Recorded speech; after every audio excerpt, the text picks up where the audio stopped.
What is up, you guys? It is your boy, Brenton Biggers here, and welcome to another video. In today's video, we are going to be looking at the Green Bay Mother-Loving Packers. And what the frick is going on here? Like seriously, because over for the past 3 weeks has been very, what can we say? Very undefense-like, I guess you could say, because our defense has been completely a disaster this entire time. But you can also ask yourselves, why is Joe Barry not fired yet? And I am very looking forward to hoping for the next season that Joe Barry does not have a job as a Green Bay Packers defensive coordinator. Because, yeah, he has his moments. I'm going to admit, especially against the Vikings last year. That was a big moment, especially. But just constantly seeing that the defense is the problem and not the offense is starting to not make any sense. Because, like, week 1, both sides of the football were playing amazing.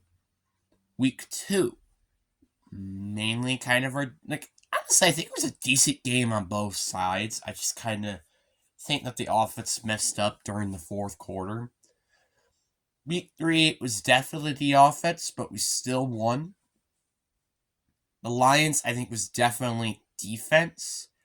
Then 2 games in a row, it would be our offense, one of them including, and one of them being after the bye week.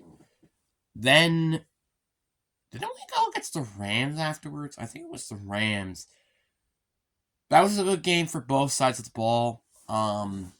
Pittsburgh, I honestly have to say kind of both. Like, our offense wasn't doing good during the fourth quarter, and our defense was not that good at all, except during the fourth quarter.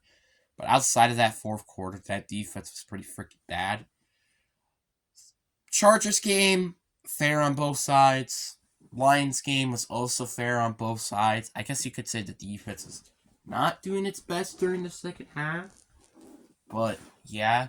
The Chiefs game was still the same thing. I think it was good by both sides. Then you got the Giants game. It was defense, Buccaneers defense, and I guess kind of the offense. And then the Panthers game, which was also defense. So you kind of see the following trend here. It seems to be offense is not the problem, but the defense is the problem.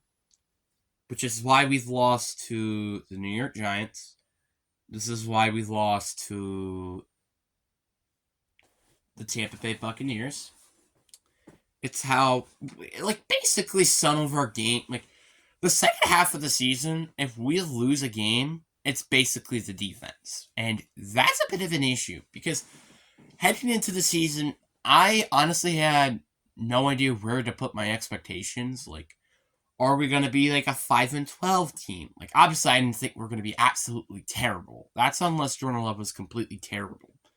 But, like, I don't know where I was going to put my expectations. Like, were we going to be one of the worst teams in the league? Or were we just going to be a mid team all year? Which is kind of seems like what it kind of been. Or are we going to have growing pains? Are we going to be playoff contenders? Like, I didn't know where to put this. Except the worst and one of the best teams in the NFL. That's the only places I didn't know. I did know that that's not where we're going to be. So we were arguably in the playoff contender or just being mid. So that's where I know where we were. And so far, this team has definitely exceeded my expectations, but not the defense. And this is something I have been extremely frustrated with this team for so long. I have been frustrated with this team for so long about the defense. It's actually starting to get a little ridiculous. Because the past 2 years, actually not even the past 2, like actually 3 years straight, the 2021, 2022, and 2023, which, by the way, 2022, we had 2 first-round picks. We used all these picks on defense. Yeah, you hear me correctly. Defense. And one of them is not even starting. That's saying something. So we have 4 out of the 11 defensive positions were the drafted players from the last 3 years. And I can even go on about 2019. We drafted 2 defensive players. Then in 2018, we drafted a defensive player. Obviously, Jair has been, I think, worth the first round pick. But Darnell Savage, not so much. Because imagine, and again, this is where the coaching or just the GM moves start to become a bit questionable. And what I mean by that is the amount of defensive drafted players have been for our first round picks. Our second round picks, I'm pretty sure, in every single year, I think, have been on offense. 2023, our second round picks were, wasn't it Luke Musgrave and then Jalen Reed? I think that's what our, no, was it Jalen Reed a third or second? I don't remember. But it was, I know, definitely a late second, if it was. And then 2022, we drafted Christian Watson, which I don't know if that was worth the pick or not. 2021, we drafted Josh Myers. I wish it was Gordon Humphrey. 2020, we drafted A.J. Dillon. 2019, who we drafted during 2019? Oh, yeah, Elton Jenkins. So you kind of get the trend here. We've been drafting offensive players in the second round, which I guess is kind of understandable when you have an offensive-minded head coach. You're not really going to need to use a first-round pick. Well, you're not supposed to. Well, you really don't really need it unless your defense is already amazing. And then first-round pick on defense. So this is something that I just keeps following the trend. Is us drafting defensive players round 1 and then offense in round 2. It's starting to get a little frustrating because the amount of draft capital we have used on this defense is ridiculous. Let me just explain the following players real quick for you. You had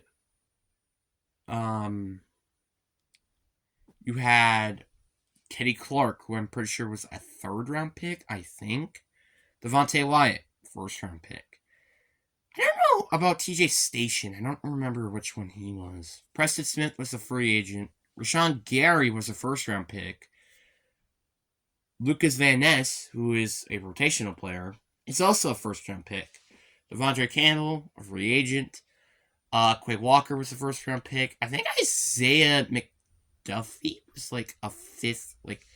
I know it's definitely a later round pick during 2019, so that's a bit of a steal because I think he's been a bit of a decent player when on the field. Then you have Jair Alexander, 1st round pick. Eric Stokes, 1st round pick. Keyshawn Nixon, I don't remember, but Corey Valentine was a 7th round pick, so another steal, I think. Darnell Savage, 1st round pick, and then I don't remember who our other safety is, but I know it's not good at all. So it's just the amount of draft capital that we keep using every single year is getting a little annoying. And also the injuries. So, because Darnell Savage, Eric Stokes, and Jair were all hurt at least some point during the season. And guess what? All of these players are 1st round pick players. So that's a bit frustrating. It's also a bit frustrating that our front 7 is not doing good when our secondary is doing good. I'm not blaming the finger specifically on Kenny Clark and Rashawn Gary. And also, I'm not going to blame it on Devondre Campbell. I'm blaming it on the defensive coordinator. The poor tackling. Having Devondre Campbell winding up on wide receivers. And not even just slot receivers. Their best receivers. it's getting a little old, it's getting stupid, and I'm getting very freaking tired of it. Yes, during the first half of the season, our defense was actually the good thing about this team. Our offense wasn't doing that good at all in some of the games. But our defense now have not been playing well. For the best example is the Panthers game. Bryce Young had the best game of his entire career by, I'm pretty sure, maybe a country mile against us. That's a little ridiculous. And you know it's also a little bit more ridiculous? The fact that we had Eric Stokes, we had Jaire Alexander, and Darvon Savage all there playing in that game. It was very frustrating, and it's getting a little annoying, the fact that we keep losing. Obviously, I think losing Demary Douglas, was it? It was Douglas something, I don't know. Losing him and trading him to the Bills definitely does suck, I will admit. And it's kind of been one of the reasons why our secondary has kind of just been a little bit of a lackluster. Because Eric Stokes, like, I don't know what's up with Eric Stokes. Like, Eric Stokes is just not playing as well as a lot of people think he could have been. But again, at the same time, that's not a position. Well, technically, it was a position of need during the time, but like, not the greatest position of need during that time. And it's just like, it all goes to Joe Barry, and it's starting to get a little old. Like, actually, no, it's not starting to get old. It is getting old because like I said, the past three games, if we lost against the Panthers, that would be the third straight game of the reason why we lost was because of our defense. Jordan Love, and I'm also going to give him a lot of credit in this game because Jalen Reed, out. Christian Watson, out. Anton Wicks barely was in the game. So basically the only receivers that he had was Romeo Doubs and Tucker Kraft. That's about it. And then you have receivers like, who are these guys? Jeff Healthy, I think is his name. I don't remember. And then Bo Melton. Who the hell is Bo Melton? C.L. Thorne? Who the heck is that? Like, you get the point. All of these receivers are basically backups or practice squad players outside of Romeo Doubs and Tucker Kraft, obviously. And the fact he was still having arguably the best preserving game on offense outside of week 1 is insane. Because it seems like, I don't know why it seems like this, but it's like when Christian Watson is out, it's a hit or miss. The offense can play extremely well, or our offense can play completely terrible. And then sometimes, he's a hit or miss, basically. Sometimes you wish he wasn't even on the field. Sometimes you wish he was on the field. And this is a game that we did not need Christian Watson at all, because Jordan Love is just freaking amazing.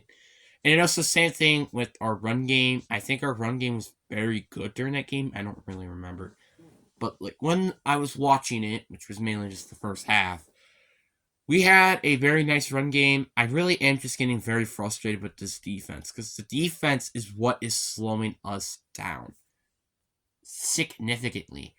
Going against the Vikings next week is going to be a very interesting game, because we're going against a third-string quarterback. A third stringer.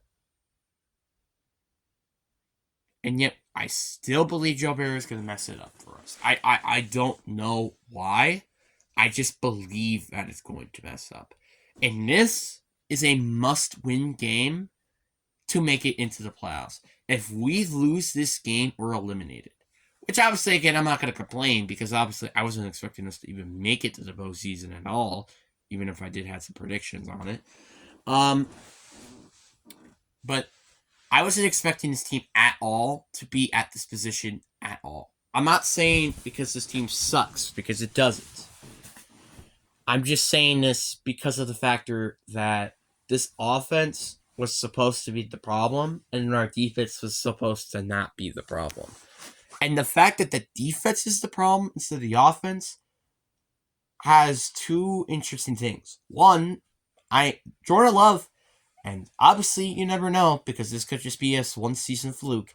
I think he is the guy in Green Bay because he's been just looking amazing every single week, and it's just the defense that is starting to slow us.